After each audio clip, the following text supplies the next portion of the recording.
Hoje, 2 de janeiro de 2019, no início de um ano que vai nos trazer aqui em Loures algumas novidades em vários campos, umas que dependem do Governo Central e outras que dependem da própria dinâmica do poder local.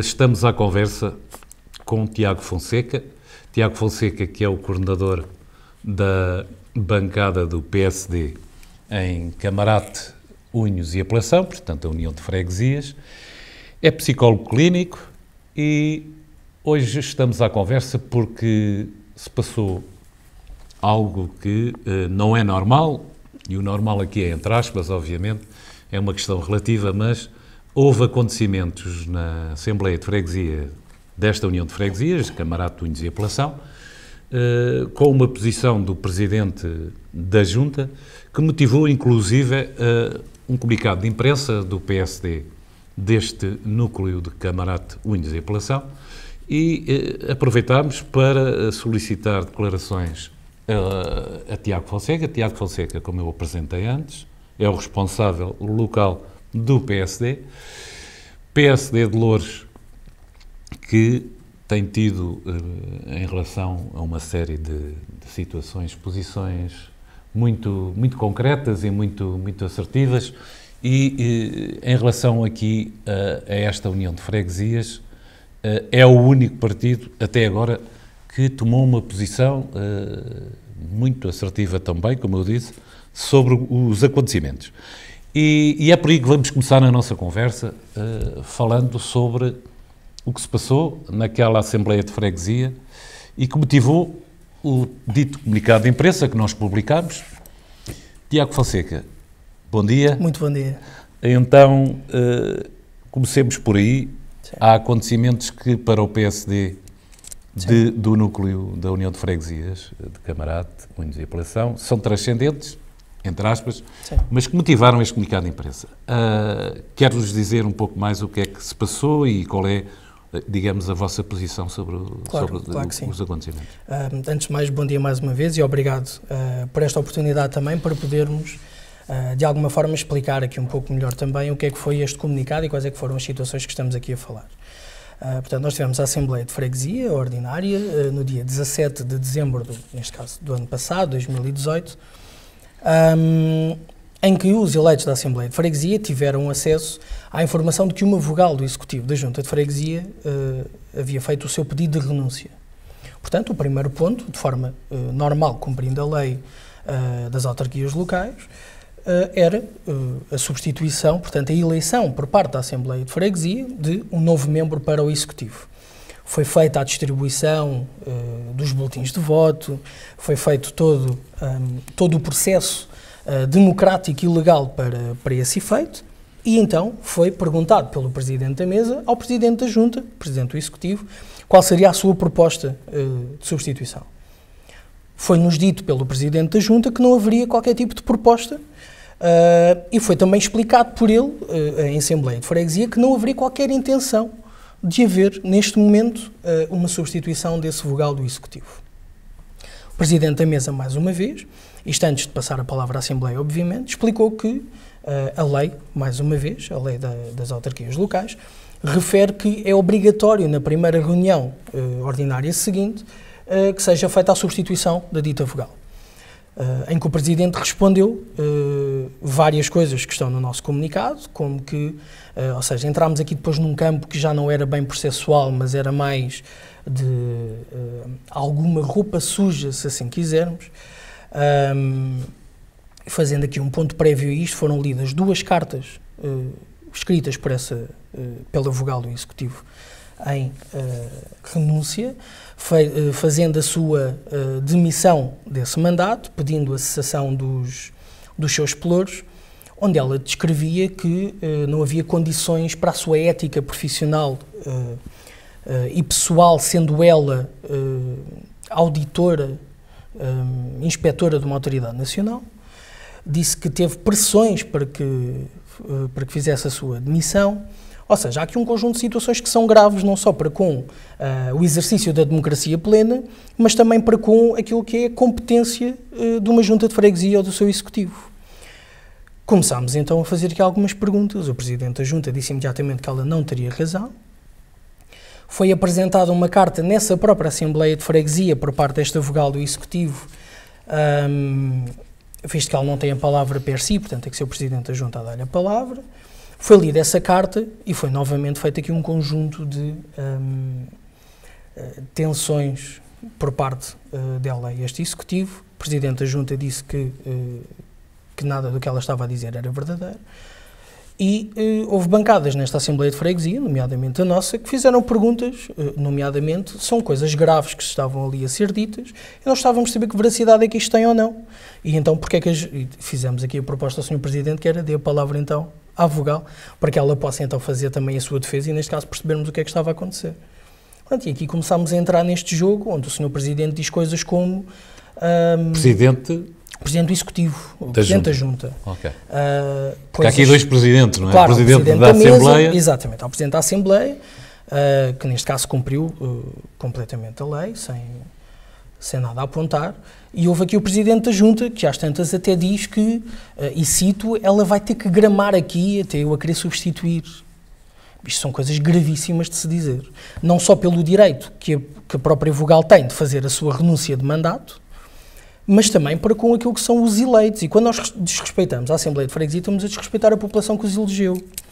E isto é uma falta de respeito, principalmente quando estamos a falar de um Presidente que na frase a seguir diz que não tem que cumprir a lei e até diz que para a democracia é preciso violar a lei. Ou seja, estamos aqui efetivamente... E há registros... está tudo gravado, sonoramente. Nós, de imediato, fizemos o pedido para que estas frases constassem em ata. E é daqui que vem a nossa motivação para o comunicado. Nós não nos revemos de todo nesta postura. É uma postura de sentimento de impunidade que nós não conseguimos compactuar e que mostra efetivamente que as motivações deste Executivo não são as da melhor representatividade desta população. Principalmente quando dizemos que a vogal vai ter que gramar aqui até eu a querer substituir, como se fosse um poder próprio, que não é, que está bem registado na lei, aquilo que tem que acontecer quando há um pedido de renúncia. De qualquer modo, houve, pelo menos aqui no vosso comunicado, essa é a ideia que fica, da parte do Presidente da Assembleia, comunicou, digamos, às autoridades o que se estava a passar. Aquilo que sabemos foi aquilo que foi dito em Assembleia de Freguesia, ou seja, também foi feito o aviso, se assim quisermos, por parte do Presidente da Assembleia ao Presidente do Executivo, que, não sendo então respeitada a lei, esta questão iria ser enviada tanto à DGAL como ao Ministério Público, para que fosse percebido então quais é que são os procedimentos agora a utilizar por parte da Assembleia de Freguesia a este incumprimento da lei. Portanto, não havendo essa proposta por parte do Presidente de substituição, isso quer dizer que nesta próxima Assembleia de Freguesia que vai acontecer, onde se vai ser aprovado o orçamento, se houver uma proposta de substituição, o incidente está sanado, ou não? Não, deixe-me só fazer aqui uma pequena correção, se me permite. Esta Assembleia de Freguesia, que vai acontecer nesta sexta-feira, é a segunda sessão daquela reunião, portanto o ponto já passou. O que poderá ser feito é marcar a nova Assembleia de Freguesia para esse efeito, se for feito o pedido. Agora, se for feito o pedido por parte do Presidente, exatamente, para a substituição da dita vogal. Exatamente, ou se tivermos novidades do Ministério Público até lá. Pronto. Uma das questões, portanto, já me respondeu, o Presidente da Assembleia de Freguesia já reportou isso às autoridades e o PSD? E o PSD fez alguma diligência nesse sentido? Não, o PSD confia nos órgãos democráticos eleitos para o efeito e, neste caso, visto que a mesa da Assembleia cumpriu o processo que deveria ter feito, nós estamos confiantes que teremos a resposta através desse órgão. E se a Assembleia, não só a próxima, como as seguintes, continuarem sem substituir a vogal? Não, e obviamente seremos parte daquilo que pode ser a solução, que tem aqui a ver, neste caso, percebendo então junto dos órgãos, fazendo essa pressão para perceber o que é que podemos fazer e obrigar, neste caso, o Executivo a cumprir a lei, que é um obrigar de cumprir a lei, perceba-se isto. Não estamos aqui a falar de, se me permite a expressão, de miudezas, de picuices, não estamos a falar de cumprir a lei, que é aquilo que nos rege a todos enquanto sociedade e que promove o respeito entre todos na democracia. Portanto, é apenas isto que nós queremos, é que se cumpra a lei. Portanto, o incidente acho que ficou claro, há uma vogal que pede para ser substituída, quer resignar, digamos, ao seu lugar no Executivo. O Presidente diz que não, que ela vai ter que ficar. Exato. E, portanto, isso cria ali um conflito, obviamente, e obviamente que terá que ser substituída, não, penso eu. Mas para vós, PSD, uma análise agora um pouco mais distante, qual é a imagem que vos fica do acontecido, de tudo o que aconteceu? Não, isto mostra efetivamente que há aqui há alguma incompetência por parte do Executivo em fazer a gestão desta situação, primeiro de tudo, e que há um mal-estar dentro do Executivo, ou seja, isto até pode acontecer em situações normais, as equipas desagregam-se, as pessoas saem, não acho que seja esse o facto. Mas quando nós temos um Presidente a dizer que ela tem que gramar até eu querer, isto parece uma coisa mais pessoal do que política. Não é?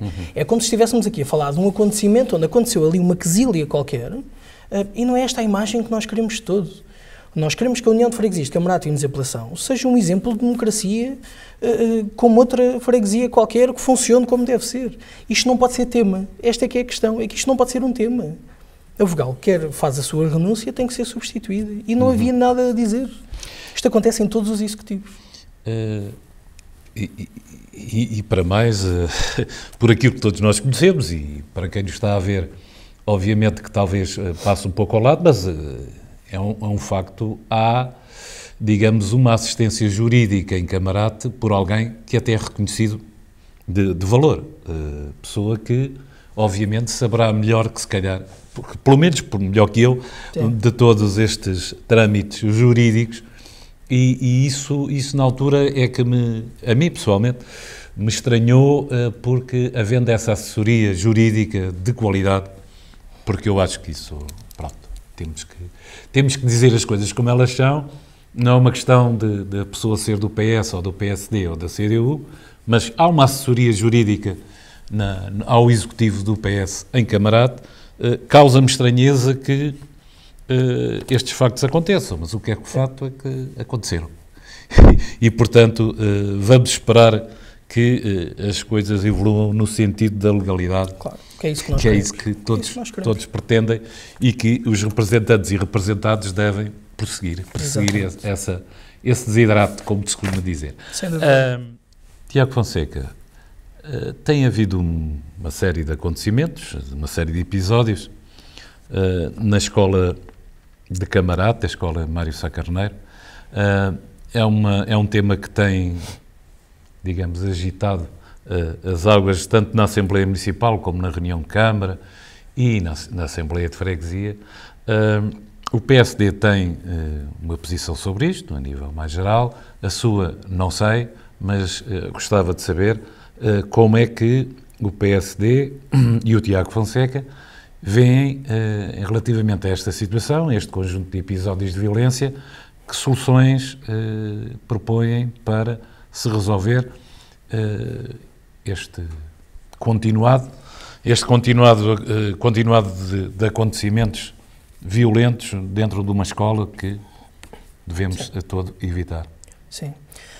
Deixe-me dizer, antes de mais, que isto foi... há aqui efetivamente uma preocupação com estes acontecimentos de uma forma muito clara para com o PSD, não só o PSD da União de Freguesias de Camarato e Desapelação, como para com a Conselhia, como depois houve aqui um trabalho muito bem concertado entre todos os órgãos da Assembleia Municipal, dos vereadores, e nós, inclusive, na última Assembleia de Freguesia, apresentámos uma moção com aquilo que achamos que são as 3 soluções fundamentais para resolver o problema já. Tem a ver com isto. Não que não existam depois outras coisas, obviamente, que possam ser feitas, mas dizer-lhe aqui que houve 2 episódios que estamos a falar, não é? Que são aqueles que está a dizer. Mais recentes, exatamente. Sim.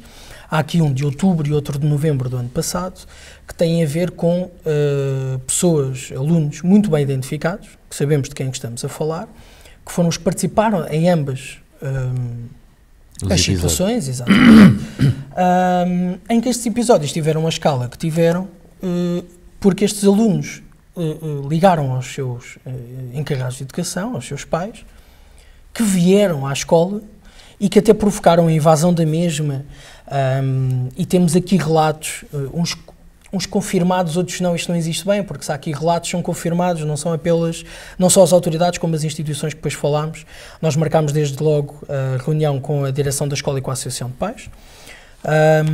Existem relatos de armas brancas, armas de fogo. Na reunião da Associação de Pais foi falado de pistolas encontradas à porta da escola. Ou seja, há aqui efetivamente algum grau de severidade que nos preocupa em termos do que é a violência e a insegurança nas áreas circundantes da escola e dentro dela. Aquilo que estamos aqui a falar tem a ver com a falta de segurança dentro da escola para com os funcionários, os professores. Houve uma agressão grave a um funcionário nesta segunda situação.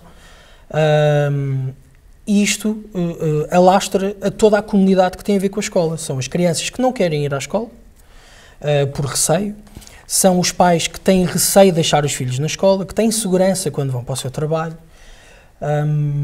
que muitos deles perderam dias de trabalho. Nós temos imensos relatos neste sentido, de pais que nos diziam que as crianças não queriam ir para a escola com receio. Claro. E quando nós estamos preocupados com outras coisas dentro da escola, nós não conseguimos aprender. Os adultos fazem isto, as crianças muito mais. Têm uma reação muito mais emocional àquilo que vai acontecendo. Claro. Portanto, para nós é um pilar que as escolas têm que ser o fator de grande segurança para as crianças, que senão não estão a cumprir o seu valor base. Isto tem que ficar muito assente. As 3 propostas que nós fizemos, neste caso a Assembleia de Freguesia, e que têm sido levadas então aos outros órgãos autárquicos, têm a ver com 3 pontos fundamentais. O primeiro é o reforço imediato daquilo que diz respeito não só aos veículos, como aos recursos humanos da esquadra da PSP de Camarate, que tem que se deslocar a pé muitas das vezes para estas situações, que é algo que é surreal. Estamos a falar de 2 polícias, 2 agentes da PSP que vêm a pé da esquadra até à escola, acudir a esta situação. Quando ela, portanto, tem o seu início, é feita a denúncia e os polícias têm que vir a pé ou de autocarro para os locais. E isto não pode acontecer. E quando isto é dito, neste caso ao Ministério da Administração Interna, e há aqui um sacudir a água do capote, passando a expressão, de como se não tivessem nada a ver com isto, para nós é inadmissível. Portanto, este é o primeiro ponto que tem a ver com o que é o aumentar da capacidade de ação da esquadra da PSP de Camarate. O segundo ponto, que também tem sido muito falado pelo PSD, tem a ver com as reais competências da Polícia Municipal. E na lei é explícito, a lei que regula, neste caso, a Polícia Municipal de Loures, é explícito que há aqui uma função no que diz respeito à vigilância das áreas circundantes das escolas. Então é para nós claro que essa lei deve ser aplicada, voltamos aqui a uma questão do cumprimento da lei, não é? Que a lei deve ser aplicada na sua essência e que deve ser então proporcionado a que estes agentes da Polícia Municipal estejam nas escolas, que proporcionem, em horários específicos, podem ser combinados com a escola, não tem que lá estar à porta, repare.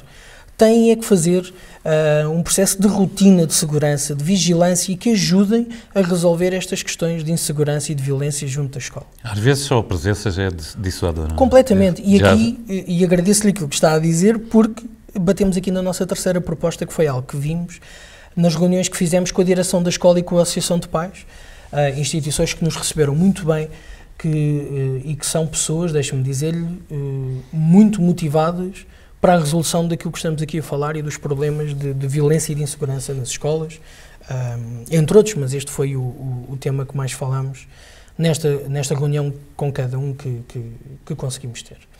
E que estamos aqui a falar de um ponto base, dito por ambos, que tem a ver com a colocação de videovigilância na escola. Uhum. Isto é uma situação muito caricata, porque o Ministério da Educação começou a colocar essa videovigilância. Segundo percebemos junto à direção, na reunião com a direção da escola, foi feita a sua instalação e depois no último dia foram retirados circuitos da mesma e ela ficou assim parada, portanto, não instalada e não operacional. Tanto a direção como a Associação de Pais foram claros em dizer que acham que isto é uma mais-valia, não só para prevenir, para ser dissuasor deste tipo de acontecimentos, mas também para algum tipo de identificação, porque também tivemos muitos relatos de pais, não só na reunião com a Associação de Pais, como outros relatos que temos recebido, de assaltos, de roubos dentro da escola e que também podem ser colmatados com este tipo de processo. Portanto, nós, como sabem, é uma proposta do PSD no Conselho, a videovigilância, quanto mais nas áreas circundantes às escolas, e dentro desta, Porque para nós é muito claro, quando a direção da escola diz que isto é essencial, isto tem que ser essencial. Não é? Nós temos que confiar nos órgãos que estão à frente da escola, neste caso. Sim. E se acham que isto é um pilar daquilo que é a segurança dentro da escola, nós também o achamos. Portanto, eu acho que estes são os 3 pontos fundamentais para conseguirmos colmatar estas situações em específico. Eu lançava-lhe agora um desafio, um comentário a uma situação da Polícia Municipal. Nós próprios publicámos o regulamento, porque parece que para alguns havia dúvida. Nós publicámos o regulamento nos pontos em que refere, e sem qualquer margem de dúvida, a missão da Polícia Municipal, e tanto mais que a Polícia Municipal agora vai ser reforçada com muitos elementos, muitos mais do que tem agora, embora as coisas demorem um bocado de tempo, que não é muito compreensível, mas como é que comentam o facto de tanto órgãos de comunicação como forças políticas tentarem esconder essa hipótese de que a Polícia Municipal tem possibilidade de intervir e ter um papel ali fundamental? Sim. Olha, deixe-me dizer-lhe uma coisa que acho que é muito curiosa. Quando nós apresentámos esta moção na Assembleia de Freguesia, neste dia 17 de dezembro do ano passado, houve uma questão por parte da CDU, da bancada da CDU na Assembleia de Freguesia, que dizia respeito a este ponto. Ou seja, que estariam de acordo com a moção, mas que este ponto em específico criava aqui algum tipo de dúvida. E que aquilo que nos foi dito foi que não haveria formação específica para a Polícia Municipal para este ponto em específico. E por isso é que eu lhe digo que antes do dia 17 eu diria-lhe uma coisa. Agora sou capaz de lhe dizer outra. Que tem aqui a ver com, ok, nós somos sensíveis a este ponto, nós não queremos que a Polícia Municipal faça isto hoje à tarde. Queremos então exigir que, cumprindo a lei, a Polícia Municipal tenha acesso a este tipo de formação, então, para que possa cumprir as suas funções que estão descritas em lei. De uma forma geral, se está na lei tem que ser cumprido. Principalmente quando é exigido pelos órgãos. Ou seja, se há aqui uma direção da escola que diz que isto deve acontecer, se os partidos políticos estão, quase todos, unidos neste sentido de que deve acontecer, nós não percebemos, efetivamente, porque é que, mais uma vez, a lei não é cumprida agora neste ponto. Portanto, deve ser, efetivamente, feito a percepção se há ou não formação, se há ou não capacidade, e porque se não, então, porque é que a lei diz uma coisa que depois os recursos não permitem que sejam cumpridos? Então temos que dizer a quem de direito que assim não pode ser. E exigir de quem de direito que assim o seja. Isso coloca outra situação e outro comentário, porque nós também temos opinião, e nisso nos distinguimos, se calhar, da maior parte dos meus colegas, é que qual é a formação que a Polícia Municipal tem para estar no Festival do Caracol, onde podem haver fenómenos de violência. Qual é a formação que a Polícia Municipal tem para lidar com essa violência? Porque o que se passa aqui é essa formação para tratar com a violência. No Festival do Caracol Saloi podem aparecer exatamente as mesmas pessoas que aparecem na Escola de Camarate. Qual é a diferença? Que formação é que eles têm? E se não têm, como diz o Tiago e bem, porque é que não lhe é dada? Agora, o que eu acho é que há uma blindagem, não só da parte da CDU, e eu gosto de ser muito claro, a CDU, uma questão que alguns dizem que é ideológica, lida mal com essa situação da Polícia Municipal, mas não é só a CDU. Há uma série de, e eu avanço com outros órgãos de comunicação que não nós, que pura e simplesmente esquecem e não referem a intervenção possível da Polícia Municipal. E isso, como disse o Tiago, já foi referido em Assembleia Municipal, em reunião de Câmara. No entanto, essas pessoas, talvez porque querem manter uma certa simpatia em relação ao Executivo, blindam, fazem uma blindagem, fingem que isso não existe. E a mim causa-me alguma confusão que isso aconteça, tanto mais que, e pedia-lhe um comentário em relação a isso, e como é que a Associação de Pais vê isto, vocês que tiveram essa reunião, é que o Executivo da CDU propõe que hajam mais 2 funcionários, reforça os funcionários para a escola. Ora, foi agredido um funcionário foi agredido gravemente, e isto não é para rir, eu estou a sorrir porque estou-me a sorrir da argumentação da CDU, do Executivo, um funcionário foi agredido gravemente. Portanto, se a Polícia Municipal não está preparada para lidar com a violência, será que os funcionários, e um deles já percebeu, não é? Que não está preparado para lidar com a violência, nem tem, digamos, meios de defesa, então reforçam-se mais funcionários, vai resolver o problema ou vai criar mais duas vítimas? Sim. Sim. O que está a dizer tem 2 pontos, me permite aqui diferenciar. Ok, eu quero ouvir a sua sim, opinião. Sim, claro que sim. Há aqui uma questão, e deixe-me dizer-lhe que, uma vez mais, nós levamos esta questão à Assembleia Municipal, e um dos pontos tinha a ver com isto, que era o que é que a Câmara vai fazer de imediato para tentar solucionar. E o Sr. Presidente da Câmara disse imediatamente que iria reforçar com 4 funcionários nas escolas. O que viemos a saber, e ainda não sabemos se está confirmado ou não, é que os 4 funcionários seriam para o agrupamento e não para a escola. Depois também percebemos que existem 2 ou 3 que vão sair devido à reforma, até estes 4 transformam-se em 1 ou 2, dependendo então de qual é que for o resultado. E não sabendo se é para a escola ou para o agrupamento. Portanto, é o que estamos aqui a tentar perceber de forma clara do que é que vai acontecer.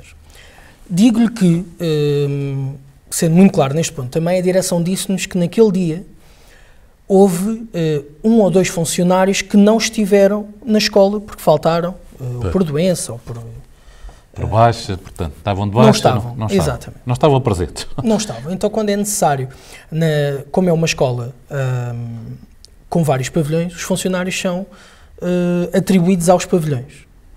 Então, não podem colmatar serviços de um lado para o outro. Isto foi aquilo que nos foi dito. Então, chegamos aqui a um ponto onde existem, então, sítios que não têm funcionários alocados. O que cria, então, depois uma falta de vigilância ou uma falta de algum tipo de recursos, vai obrigar, de certeza, aqueles que estão presentes a correrem mais de um lado para o outro, a estarem atentos a mais coisas do que aquelas que deviam. Portanto, de uma forma geral, deixe-me dizer-lhe que sim, realmente haver mais funcionários vai ajudar. Agora, se forem só para aquela escola, aqui entra o segundo ponto, que tem a ver com a formação. Realmente, que formação específica é que poderão ter, não é? Porque se a polícia não tem, quais é que os funcionários poderão ter? Sim, sim. Mas esse é um facto muito curioso, que formação de base é que tem a Polícia Municipal para fazer intervenção, então, em eventos públicos, mas que depois não tem para as áreas circundantes às escolas. A única diferença que aqui podemos estar a falar tem a ver com o comportamento das crianças. Mas que aqui, neste caso, nem era o problema de base que estamos a falar outra vez, porque aquilo que aconteceu foi pessoas de fora que criaram este tipo de conflitos à porta da escola. Portanto, estamos de acordo com aquilo que está a dizer. Há aqui, efetivamente, um escamotear desta situação. Há aqui o cobrir, de alguma forma, algum tipo de ineficácia por parte do cumprimento da lei, mais uma vez, das funções que são da Polícia Municipal. E, como sabe, o PSD sempre quis a Polícia Municipal em Lisboa. Sim, sim. Aliás, foi o vereador do PSD que... No mandato anterior, que tinha essa atribuição. E se temos a Polícia Municipal, neste momento, deve-se claramente ao PSD. E nós achamos, efetivamente, que a lei deve ser cumprida nesse ponto. Portanto, estamos de acordo. Se há formação para umas coisas, deve haver para outras, e temos então que parar de chamar as coisas por nomes diferentes quando estamos a falar do mesmo. Não é? E se a Polícia Municipal tem no seu regulamento essa hipótese de intervenção, deve ter na sua formação... Se não tem formação para isso, aí há alguma coisa que não está bem, não é? Porque se tem essa competência, tem que ter meios e ter formação para as enfrentar. Exatamente. Mas continuo a dizer, no Festival do Caracol Saloi podem surgir episódios de violência, tal e qual como à porta da escola. Sem dúvida. Não vejo que seja diferente. Ou noutro sítio qualquer, repare. Ou noutro sítio qualquer, mas a questão é da formação. Eu penso que não é essa a razão, e todos nós sabemos que não é essa a razão. A razão é uma questão, como eu disse há pouco, ideológica. Ou talvez não, porque as pessoas da CDU individualmente se calhar têm outras posições, em termos de partido, têm uma posição que vem de cima para baixo. Sim, outra questão. E portanto, pronto. Sim. Tudo bem. São as estruturas, são o peso político das estruturas. Ficava agora com um último tema que quer dizer, não terá grande importância, mas sendo esta... Não terá grande importância nesta altura que estamos a falar, mas sendo esta a primeira entrevista e sendo este o início do novo ano de 2019, aproveitava para ouvir o seu comentário sobre dois items que vão estar em breve, digamos, em cima da mesa. Um é a questão da descentralização das competências e o respectivo envelope financeiro. Sim, exatamente. A delegação, porventura, direta de competências por parte do Estado nas juntas de freguesia. Exatamente. E a desagregação das freguesias. A União de Freguesias tem Unhos, Apelação e Camarate. Há quem defenda, a CDU, em princípio, defenda o voltar ao que era antes da lei Relvas, não é? Sim. A lei Relvas. Qual é a posição do PSD, neste caso, do Sim. núcleo de Camarate, Unhos e Apelação, Sim. relativamente a estes dois temas? Sim. Vou começar pelo último, pela questão da união, da desagregação sim. Das freguesias. Dizer-lhe que, por base, o PSD aqui em Loures, quando foi a união das freguesias, também se manifestou de uma forma diferente daquilo que era o intuito nacional. Ou seja, aquilo que nós fizemos foi tentar perceber, dentro de cada freguesia, o que é que seria mais vantajoso. Acabámos por não ter o acolhimento por parte das outras bancadas em termos de Câmara para conseguirmos criar um entendimento geral que pudesse então ser o Conselho a dizer aquilo que fazia, e acabou por ser feita, queria usar aqui uma expressão simpática, mas efetiva, acabou por ser feita aqui um bocadinho como se viu, e algumas das freguesias não têm efetivamente a estrutura ideal. Camarate e Unhos e Apelação passou a ser uma mega freguesia, com 35 mil habitantes, com um tamanho desproporcional àquilo que deve ser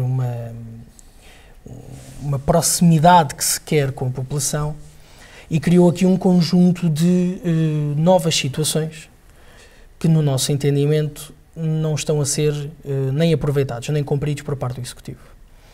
Acabamos muitas das vezes por esquecer, e estamos a falar da Junta de Freguesia, acabam por esquecer muitas das populações, acabam por não ser falados muitos dos cantos da nossa freguesia, e nós percebemos que também estamos aqui a falar de uma questão de tamanho.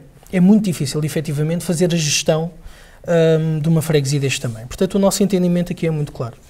É que se não funciona desta forma, então tem que haver a desagregação. Porque quem está aqui a perder são as populações.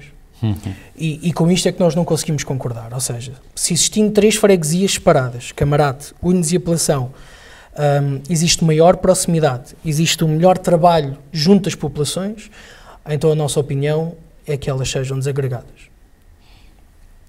O esforço que nós temos vindo a fazer é de uma efetiva representação das 3 freguesias, enquanto assim for. Ou seja, neste caso, das 3 localidades que formam a nossa união de freguesias. Mas que lhe digo que é efetivamente um trabalho muito difícil.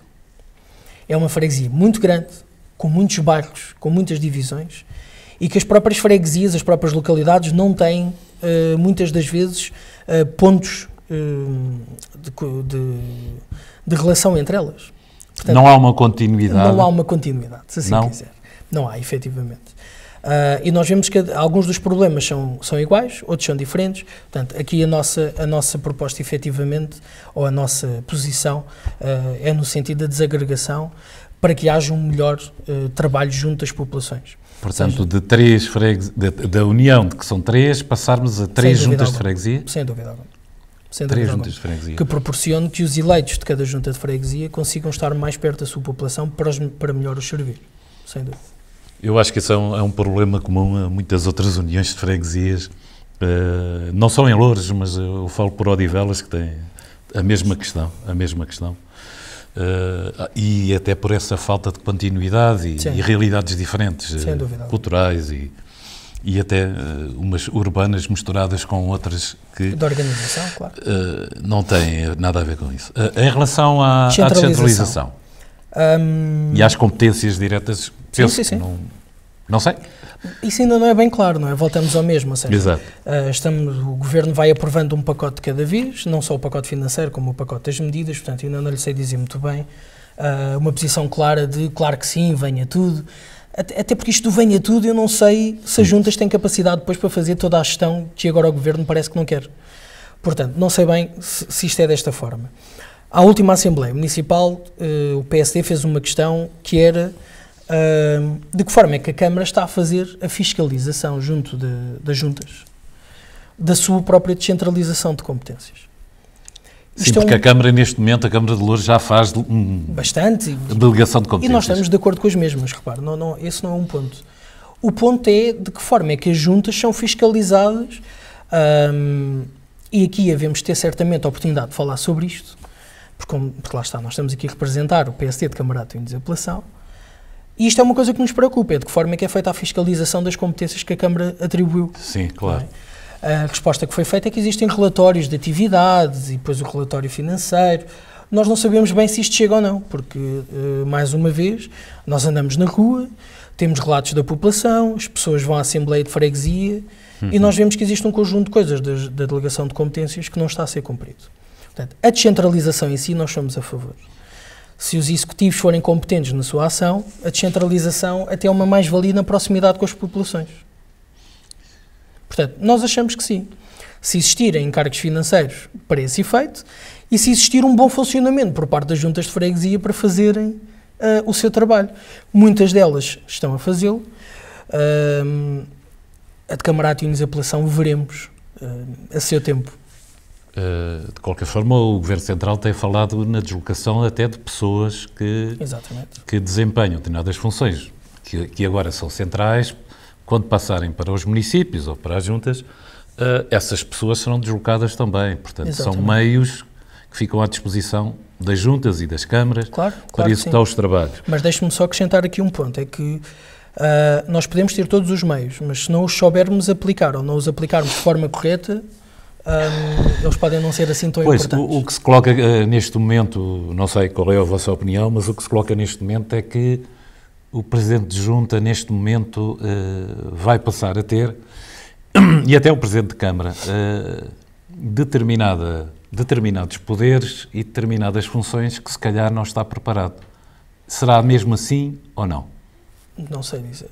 Não lhe sei dizer porque não sabemos qual é que é o pacote completo das competências. Sim, mas há um conjunto de áreas. Acredito que sim. Nós ainda agora hoje estamos a falar da formação. Presidente, qualquer pessoa não será bem, mas quase pode ser Presidente de Junta. Estamos de acordo, claro que sim. E quais são as funções que ele vai coordenar?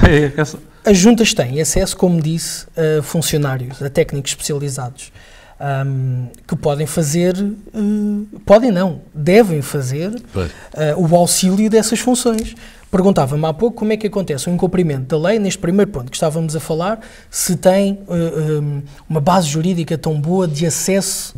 Sim. Pois, então, no caso, estamos a falar da União de Freguesias e da... Claro, exatamente, e a questão do apoio jurídico que é considerado bom. Ele pode ser o melhor do mundo, mas se não for utilizado ou consultado, ele não pode fazer nada. Portanto, aqui tem a ver com isto. Dependendo das competências, de qual é que é o formato, de qual é que é a mais-valia que traz para cada junta e depois de qual é que é a forma que o executivo da junta tem de utilizar as competências que vêm e quais é que são os recursos que utiliza para bem das populações. Claro, nós não podemos dizer que todos vão fazer bem ou que saibam todos fazê-lo, é verdade. Mas aqui voltamos ao mesmo ponto que falávamos há pouco da polícia, que é, se existem funções para os presidentes de junta que eles não sabem desempenhar, tem que haver então essa consciência por parte do Estado Central para que depois promova então a possibilidade de aprenderem. Porque ninguém nasce ensinado. Sim, não é? mas... Isso é verdade.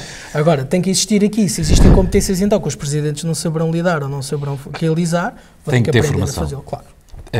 Tal como a Polícia Municipal, eles também vão ter que ter formação. Claro. Há aqui duas questões, para terminarmos esta conversa, que eu acho que são nucleares nestas questões do poder local. Um é a fiscalização, como bem disse, e que em termos da Câmara e do município, como em termos da freguesia, são fundamentais. Como é que se resolve isto?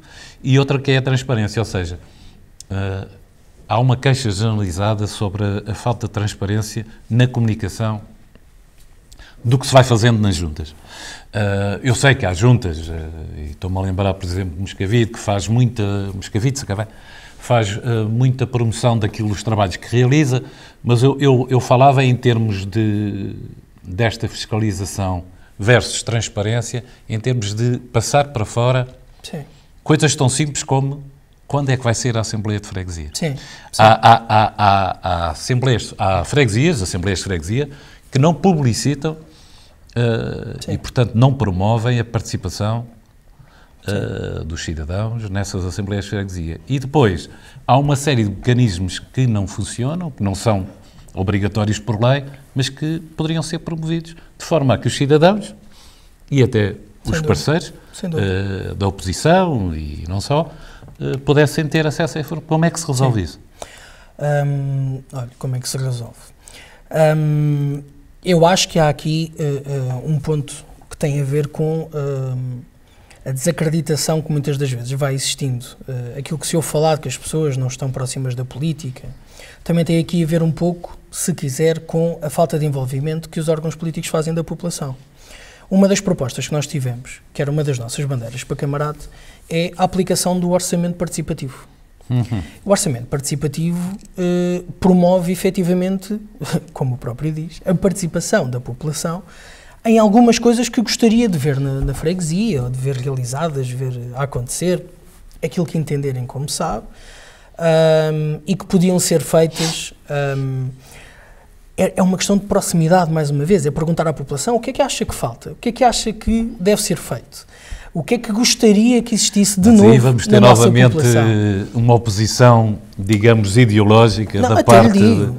Eu estou a falar da Junta de Freguesia. Pois. A Junta disse que para o ano, que seria agora, iria acontecer, portanto, que não iria... Não, mas não é questão a nossa proposta não iria ser feita. Eu não estou a falar do Executivo da União de Freguesias de Camarate, estou a falar em termos do Executivo Municipal, que é um pouco avesso ao orçamento participativo. Não é Embora haja agora uma bocado, deliberação, é completamente. Há uma deliberação da Assembleia de Freguesia que vai ter que ser dado cumprimento sobre o orçamento participativo. Municipal, perdão. Há uma deliberação da Comissão, em primeiro lugar, e que depois será levada, portanto, a ser regulamentada a partir de março, tenho a ideia, sobre o orçamento participativo. Mas há inclusivamente maior participação no orçamento participativo que nas eleições locais. Claro, mas esse aqui que é um ponto curioso. Então, se temos esse dado, porque é que não se avança com isso? Nós precisamos, efetivamente, que as pessoas vejam na política um meio de soluções. É um meio de soluções, não é... Isto parece que é uma profissão aqui à parte. Não disse de início, eu tenho uma profissão. Isto tem que ser uma questão de serviço. E o orçamento participativo é perguntar às populações de cada local. Bem, há aqui um orçamento que pode estar alocado fora do programa e fora do que são as obrigações da Junta ou da Câmara e que nós podemos utilizar para a população escolher. Já escolheu no programa, é verdade. E isto é aquilo que nós ouvimos ideologicamente para que não se faça o orçamento participativo. Mas isto pode acontecer, portanto, há fundos para que isto aconteça e isto é um meio de trazer a população. E quando nós trazemos a população, nós conseguimos que as pessoas comecem a participar mais. Quando começam a participar mais, acontece aqui uma coisa, começam a exigir informação. E este aqui é que é o ponto, então, daquilo que estávamos a falar. Porque se eu estiver atento à minha freguesia, é porque ela me está a interessar, ela está a puxar por mim de alguma forma. Eu estou a viver a minha freguesia no pleno. Não é indiferente se vai haver obras no cemitério ou se vai haver obras no fontanário. Claro, porque as pessoas acham que... Não é as pessoas acham. É a ideia que se passa é que as pessoas acham que não interessa, é tudo... Claro. Não é. Porque é como diz a passadeira, estar aqui ou ali é uma preocupação efetiva. E muda a vida das pessoas, garanto-lhe. Porque a passadeira estar no meio da rotunda ou estar na rua a seguir a ela é diferente. É diferente e estamos a falar de qualidade de vida, estamos a falar de condições de funcionamento da nossa vivência nas nossas ruas, na nossa zona, no nosso bairro, na escola que falávamos há pouco. Isto tudo são pormenores que fazem uma coisa muito grande que não é um pormenor de maneira nenhuma, que é a qualidade de vida das pessoas, que é para isso que serve a política. E quando nós estamos a falar dessas coisas, dos dados, o dizer o que é que se fez, o que é que não se fez, eu dou-lhe aqui outro dado. As entidades públicas têm que responder em 15 dias àquilo que lhes é perguntado. Isto também funciona assim para o Executivo da Junta quando a Assembleia de Freguesia faz uma questão. É o chamado Código do Processo Administrativo. Aquilo que acontece é que nós fizemos nesta última Assembleia de Freguesia 3 requerimentos, por exemplo. Os 15 dias terminaram ontem. Nós não temos qualquer tipo de resposta. Mas este vamos dar, como se diz, vamos dar de barato. Foi Natal, foi o Ano Novo, portanto, esperaremos outros 15 dias para o efeito. Agora, deixe-me dizer-lhe que houve um requerimento que colocámos em abril. E os requerimentos são perguntas ao Executivo, há coisas que nós não sabemos. Lá está, porque não há aqui uma transparência dada. E então nós fizemos uma pergunta muito clara, que era o número de veículos alugados e comprados pelo Executivo, porque uma das propostas que tínhamos feito era a alteração de frota, coincidentemente ou não, a Junta começou a fazê-lo, E nós fizemos então o pedido da relação.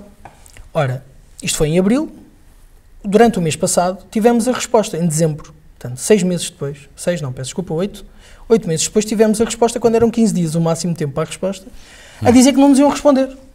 Portanto, esta foi a resposta. Não nos vão responder porque depois vem no inventário. Ora, não foi esta a nossa pergunta. E quando isto acontece aos eleitos, quando nós respeitamos outra vez aquilo que são os poderes da Assembleia de Freguesia, estamos a desrespeitar a população que os elegeu. Então não conseguimos outra vez aproximar a população. Porque eu não consigo prestar uma informação que os eleitos pretendem, que a população pretende, que é saber onde é que os dinheiros são gastos. Que é um direito tão legítimo de quem está eleito. E aqui voltamos outra vez àquilo que são as informações. Deixe-me só acrescentar isto. Porque aquilo que falou, por exemplo, dos editais das Assembleias de Freguesia, é uma coisa mais superficial, mas estamos neste nível, porque não nos é dito, muitas das vezes, em que é que as coisas são gastas efetivamente. Estes 3 requerimentos fazem o tipo de perguntas também. Queremos ver aqui o que é que nos é respondido. Mas dizer-lhe que, quando isto não é respondido, é normal que o tipo de informações não saia também. A questão dos editais, dizer-lhe que a mesa efetivamente tem feito esse trabalho de divulgação. Porque quando foi questionado, já, não lhe sei dizer, não lhe sei precisar quando é que isto aconteceu, mas quando é questionado por alguns membros do público de que não sabem dos editais, Sim. a resposta da Junta de Freguesia é que diz é que não é sua função dizer quando é que são as Assembleias de Freguesia. Pois não. Pois não. Mas também não é função, por exemplo, do PSD de Camarato e Desapelação fazer essa divulgação e nós fazemos. Ou seja, é do nosso não interesse é obrigação que a população sabe. Não é obrigação as pessoas terem uma cultura democrática, mas convinha que tivessem. Mas convinha que tivessem, é verdade. Mas para que isso aconteça, quem tem o poder democrático tem que ajudar a que isso aconteça. Mas não acha que isso também é um pouco culpa vossa e de todo o poder local? Vossa quem? Vossa políticos, Vossa do políticos, poder local.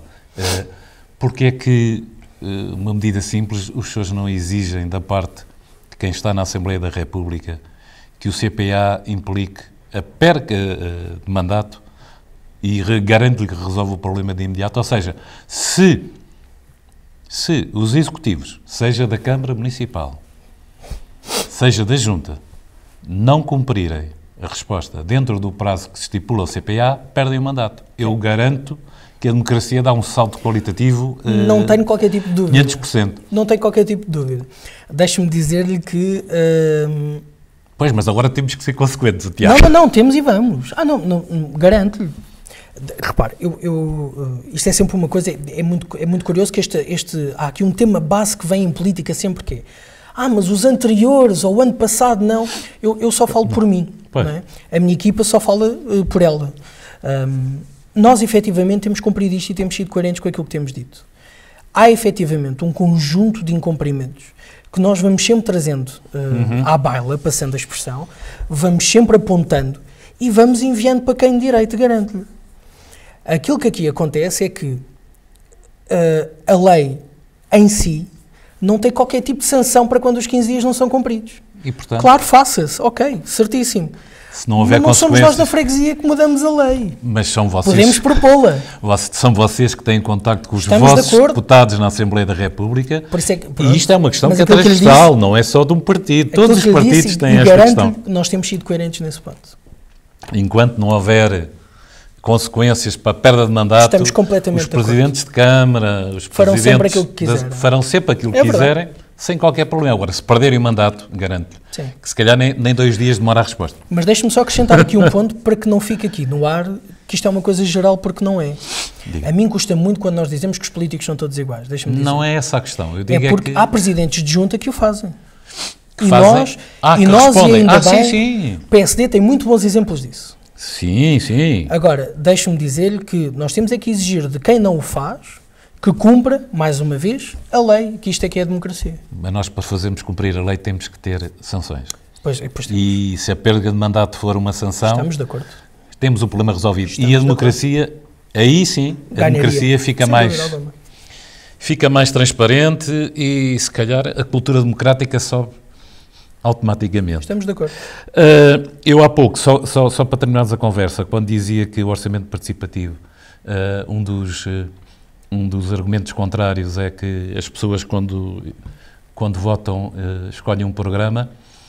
Nós, há coisa de 2 anos e bastante, fizemos um vox populi, que andara na rua a perguntar às pessoas e fora dos circuitos políticos. Obviamente que eu sei que vocês conhecem os programas todos uns dos outros, mas nós fomos ao povo. Eu não sei se as pessoas que responderam afirmativamente eram pessoas de alguma forma ligadas aos políticos ativos, mas garanto que em 95% dos casos, para não dizer mais, as pessoas não conhecem o programa que vão votar. As pessoas votam por simpatia, por tradição. Eu percebo, pois.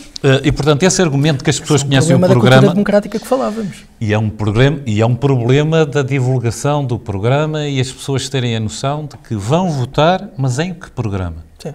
É que, às vezes, Sim. a simpatia não é o suficiente. Não pode ser suficiente. Pois. E portanto, esse argumento de que o orçamento participativo é,